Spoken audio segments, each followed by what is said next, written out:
Ya, Bismillahirrahmanirrahim. Assalamualaikum warahmatullahi wabarakatuh.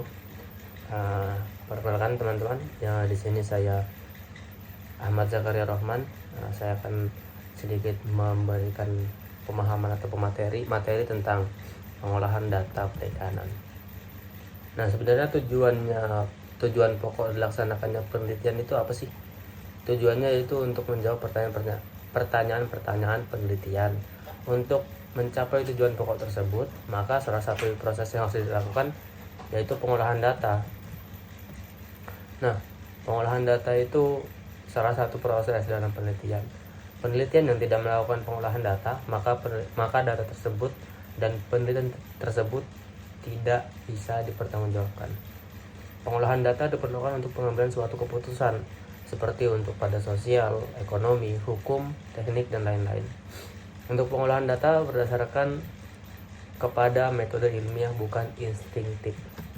Nah, mungkin untuk sebelum kita jauh lagi, kita perlu tahu apa itu data. Pengertian data ialah segala fakta yang didapatkan dan kemudian ditujukan menjadi sebuah data untuk diproses atau diolah sehingga menjadi sesuatu yang dapat dipahami oleh orang lain. Data bisa juga didefinisikan sebagai sekumpulan informasi atau nilai yang diperoleh dari pengamatan, observasi suatu proyek. Data yang baik adalah data yang bisa dipercaya kebenarannya atau reliable, tepat, waktu, dan mencakup ruang lingkup luas atau bisa memberikan gambaran tentang suatu masalah secara detail. Nah, sebenarnya apa aja sih jenis-jenis data itu? Untuk yang pertama itu ada data kualitatif. Data kualitatif adalah data yang tidak berbentuk angka. Misalnya kuesioner pertanyaan tentang suasana kerja, kualitas pelayanan sebuah koperasi, dan lain-lain. Untuk data kuantitatif yaitu data yang berbentuk angka, misalnya harga saham, besarnya pendapatan, dan lain-lain. Untuk jenis-jenis data menurut sumbernya, data internal adalah data dari dalam suatu organisasi yang menggambarkan keadaan organisasi tersebut, contohnya suatu perusahaan, jumlah karyawannya, dan lain-lainnya. Data eksternal yaitu data dari luar suatu organisasi yang dapat menggambarkan faktor-faktor yang mungkin mempengaruhi hasil kerja suatu organisasi, misalkan daya beli masyarakat mempengaruhi hasil penjualan suatu perusahaan. Jenis-jenis data menurut cara memperolehnya, ada data primer. Data primer adalah data yang dikumpulkan sendiri oleh perorangan atau suatu organisasi secara langsung dari objek yang diteliti dan untuk kepentingan studi yang bersangkutan, yang dapat berupa interview, observasi. Data sekunder adalah data yang diperoleh atau dikumpulkan dan disatukan oleh studi-studi sebelumnya atau yang diterbitkan oleh berbagai instansi lain, seperti biasanya sumber tidak langsung berupa data dokumentasi dan arsip-arsip resmi. Jenis data menurut waktu pengumpulannya. Data cross section yaitu data yang dikumpulkan pada suatu waktu tertentu untuk menggambarkan keadaan dan kegiatan pada waktu tersebut. Misalnya, data penelitian yang menggunakan kuesioner. Dan data berkala yaitu data yang dikumpulkan dari waktu ke waktu untuk melihat perkembangan suatu kejadian atau kegiatan selama periode tersebut, misalnya perkembangan uang beredar, harga 9 macam bahan pokok penduduk, dan lain-lain. Ya, mungkin saya kasih tahu sedikit untuk cara pengumpulan data, yaitu data diperoleh melakukan pengamatan dan juga pengukuran. Macam-macam jenis data ada menurut jenis populasinya, dari survei, populasi bersifat alami, dan juga eksperimen, populasi bersifat buatan. Nah, untuk cara pengumpulan datanya itu ada 5 cara mungkin teman-teman. Yang pertama itu ada wawancara atau interview, dan juga ada kuesioner atau angket, serta ada observasi atau pengamatan. Yang keempat itu ada tes dan skala objektif. Yang kelima ada metode proyektif. Ya, lanjut. Untuk pengolahan data dalam pengertian sederhananya yaitu sebagai proses mencari arti atau makna dari sifat penelitian, rancangan, dan data-data lapangan sesuai dengan tujuan. Proses mengartikan data lapang sesuai dengan tujuan, sifat penelitian, serta kebutuhan pengambilan keputusan. Nah, tujuannya untuk mengambil informasi asli atau data dan darinya menghasilkan informasi lain dalam bentuk yang berguna yang maksimal.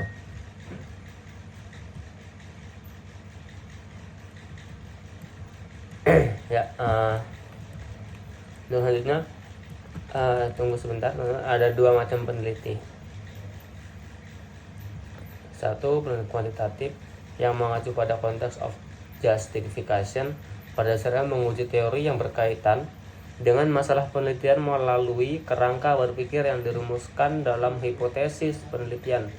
Hasil penelitian kuantitatif dapat digeneralisasikan. Yang kedua, ada penelitian kualitatif atau naturalistik yang mengacu pada konteks of discovery, pada dasarnya mengharapkan penemuan sesuatu yang nantinya dapat diangkat menjadi hipotesis bagi penelitian selanjutnya. Hasil penelitian kualitatif tidak dapat digeneralisasikan. Penelitian kuantitatif. Penelitian kuantitatif antara lain, yang pertama ada survei yang dapat berupa penelitian korelasional, penelitian evaluatif. B. Yang kedua, eksperimen yang dapat berupa uji perbedaan.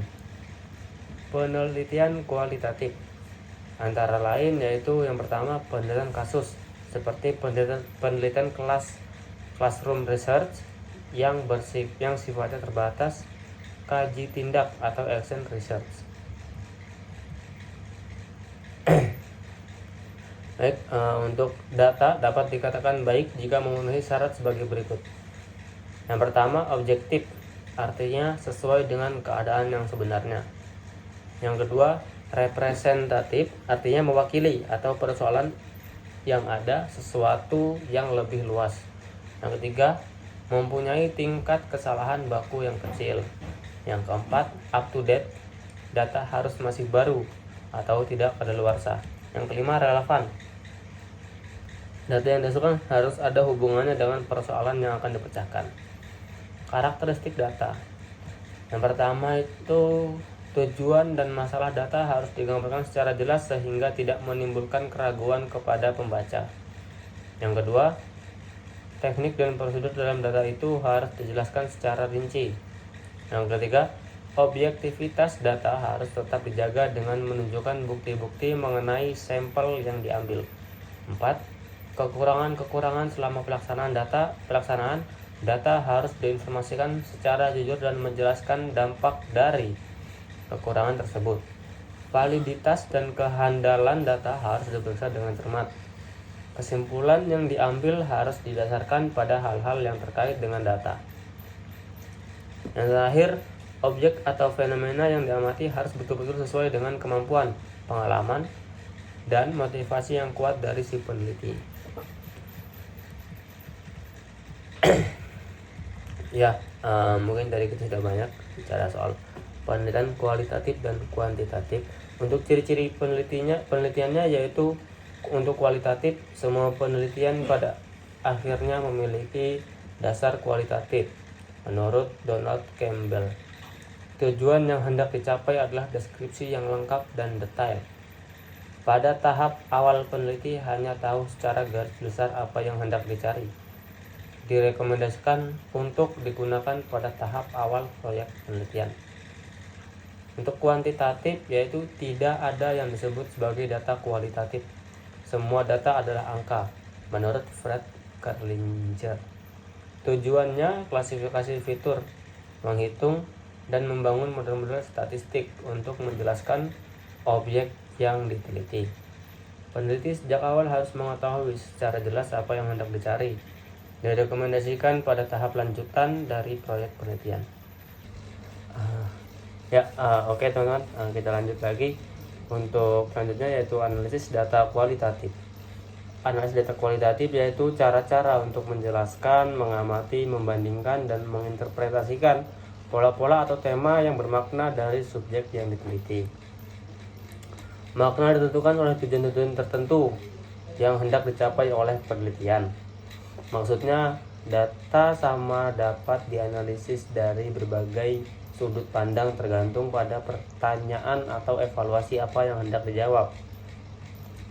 Jenis pendekatan termasuk etnografi, analisis narasi, analisis wacana, tekstual, dan visual yang disesuaikan dengan jenis data, tradisi disiplin ilmu, tujuan dan orientasi filosofis. Akan tetapi semuanya memiliki berbagai karakteristik yang sama, yang membedakannya dengan pendekatan kuantitatif.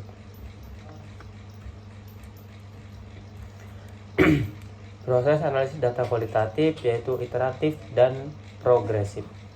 Proses ini disebut iteratif dan progresif berupa siklus terus berulang. Misalnya, ketika peneliti memikirkan sesuatu yang karena sudah ada dalam data, maka ia juga mulai memikirkan hal-hal yang baru sehubungan dengan data itu. Jadi, pada dasarnya analisis data kualitatif merupakan sebuah spiral yang tak terbatas. Rekursif. Proses ini disebut rekursif. Suatu hal yang sedang diamati bisa membawa peneliti kepada bagian yang sudah diamati sebelumnya. Holografis, karena setiap langkah dalam proses merupakan bagian dari keseluruhan proses. Misalnya, ketika seorang peneliti baru mulai memperhatikan sesuatu, maka secara mental ia juga harus sekaligus memikirkan bagaimana mengumpulkan dan menganalisanya. Lanjut, yaitu analisis data kuantitatif.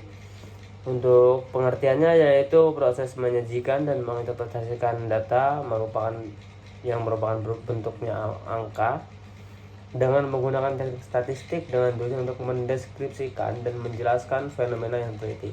Observasi refleks. Hasil analisis berupa statistik deskriptif yang merupakan pengukuran kecenderungan sentral, mean, median, mode, dan variabilitas sekitar mean dan range. Statistik inferensi yaitu hasil dari uji statistik yang berupa dedukasi dari data yang dikumpulkan untuk menguji seperangkat hipotesis dan kemudian digunakan untuk menyimpulkan temuan sampel dengan populasi.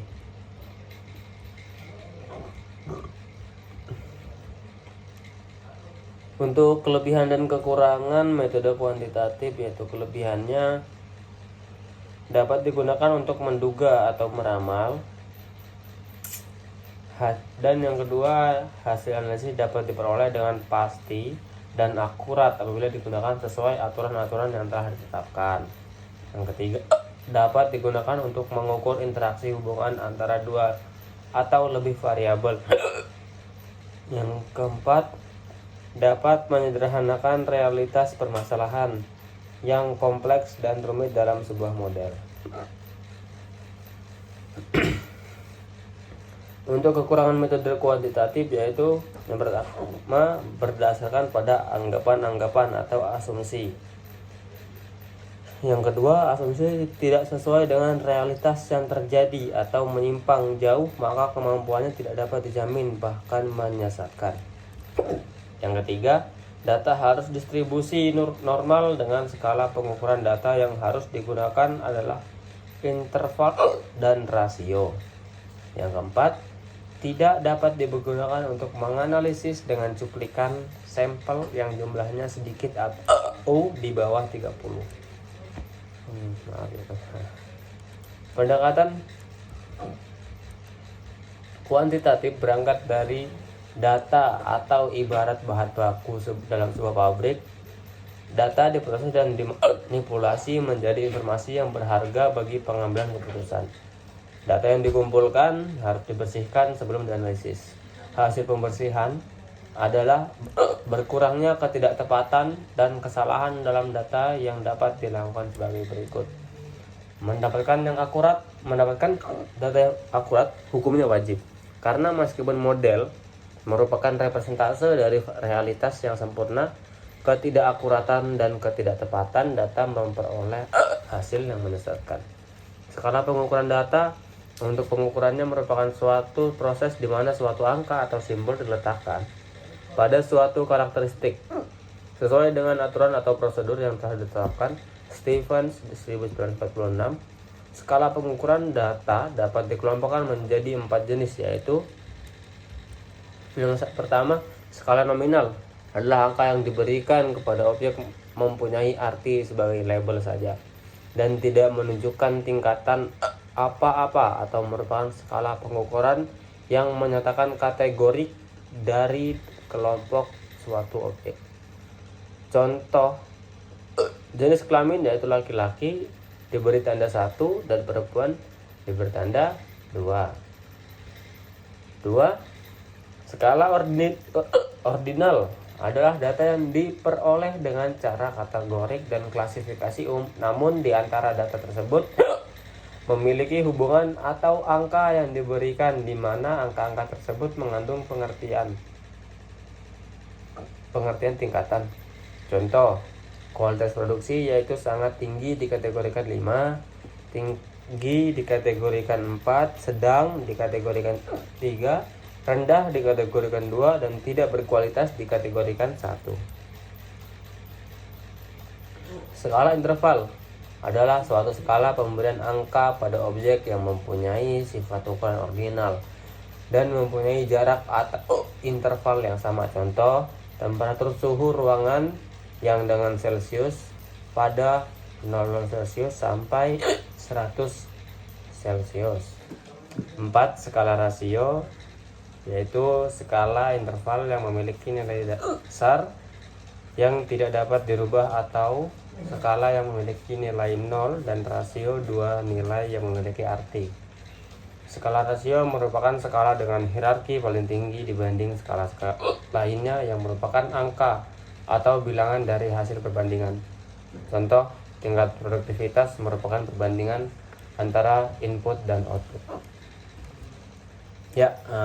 Mungkin selanjutnya yaitu tahapan-tahapan pendekatan analisis kuantitatif.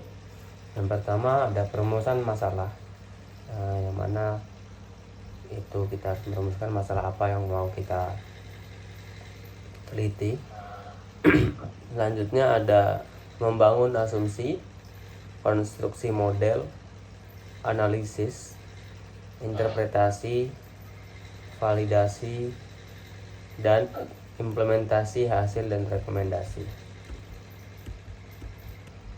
Selanjutnya untuk pemeriksaan atau editing data, apakah kita harus memeriksa apakah data sudah lengkap dan sempurna, apakah data sudah cukup jelas tulisannya, apakah semua catatan dapat dipahami, apakah data sudah cukup konsisten, apakah data cukup uniform, dan apakah ada responsi yang tidak sesuai dari data yang kita kumpulkan. Mungkin teman-teman juga perlu awas atau perlu paham untuk dua hal ini, yaitu ada hal yang perlu dilakukan ketika melakukan pengolahan data, yaitu yang pertama entry data atau masukkan data dalam proses tabulasi. Yang kedua, melakukan editing ulang terhadap data yang telah ditabulasi untuk mencegah terjadinya kekeliruan memasukkan data atau kesalahan penempatan dalam kolom maupun baris tabel. Untuk pengodean, untuk memudahkan analisis, jawaban perlu diberi kode atau identitas. Ada dua cara pengodean, yaitu pengodean frekuensi dan pengodean lambang. Pengodean frekuensi digunakan bila jawaban pada poin TTT memiliki bobot atau arti frekuensi TTT. Untuk pengkodean lambang digunakan pada poin yang tidak memiliki bobot. Mungkin itu saja teman-teman, sedikit banyaknya untuk materi pengolahan data perikanan. Saya Ahmad Jabari Rahman. Apabila ada salah kata atau salah yang saya sampaikan saya mohon maaf sebesar-besarnya. Assalamualaikum warahmatullahi wabarakatuh.